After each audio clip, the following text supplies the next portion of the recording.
The first written records for the history of France appeared in the Iron Age.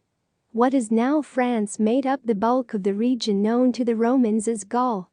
Greek writers noted the presence of three main ethno-linguistic groups in the area: the Gauls, the Aquitani, and the Belgi. The Gauls, the largest and best attested group, were Celtic peoples speaking what is known as the Gaulish language. Over the course of the first millennium BC, the Greeks, Romans and Carthaginians established colonies on the Mediterranean coast in the offshore islands. The Roman Republic annexed southern Gaul as the province of Gallia Narbonensis in the late 2nd century BC, and Roman legions under Julius Caesar conquered the rest of Gaul in the Gallic Wars of 58-51 BC.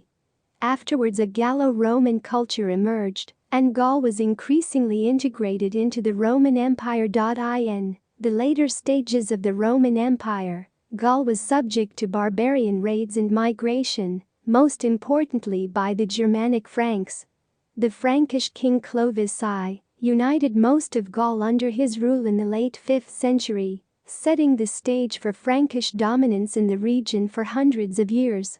Frankish power reached its fullest extent under Charlemagne. The medieval kingdom of France emerged from the western part of Charlemagne's Carolingian Empire, known as West Francia, and achieved increasing prominence under the rule of the House of Capet, founded by Hugh Capet in 987. A succession crisis, following the death of the last direct Capetian monarch in 1328, led to the series of conflicts known as the 100 Years' War between the House of Valois and the House of Plantagenet. The war formally began in 1337, following Philip V's attempt to seize the Duchy of Aquitaine from its hereditary holder, Edward III of England, the Plantagenet claimant to the French throne. Despite early Plantagenet victories, including the capture and ransom of John II of France, fortunes turned in favor of the Valois later in the war.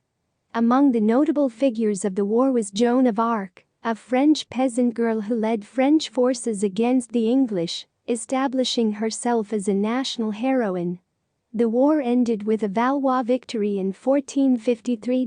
Victory in the 100 Years' War had the effect of strengthening French nationalism and vastly increasing the power and reach of the French monarchy.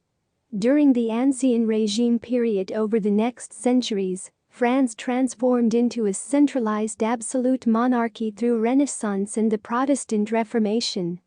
At the height of the French Wars of Religion, France became embroiled in another succession crisis, as the last Valois king, Henry III, fought against rival factions, the House of Bourbon and the House of Guise. Henry, the Bourbon King of Navarre, won the conflict and established the Bourbon dynasty. A burgeoning worldwide colonial empire was established in the 16th century. The French monarchy's political power reached a zenith under the rule of Louis XIV, the Sun King. In the late 18th century, the monarchy and associated institutions were overthrown in the French Revolution.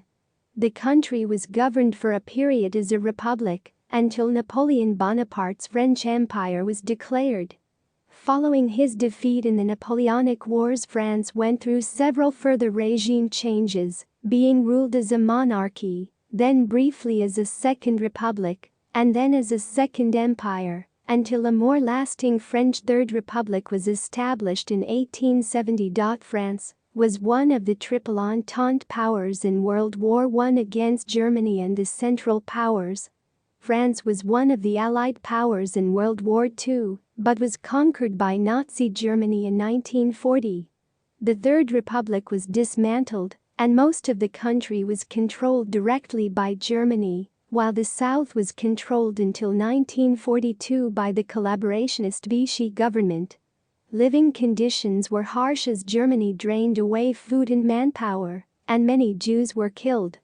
The Free France movement took over the colonial empire and coordinated the wartime resistance. Following liberation in 1944, the Fourth Republic was established.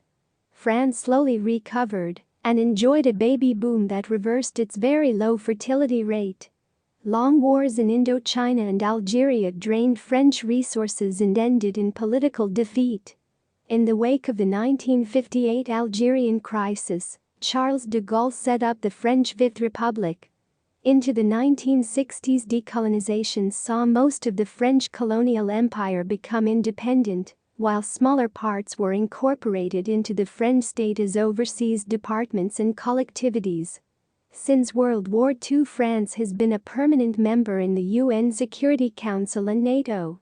It played a central role in the unification process after 1945 that led to the European Union. Despite slow economic growth in recent years, it remains a strong economic, cultural, military and political factor in the 21st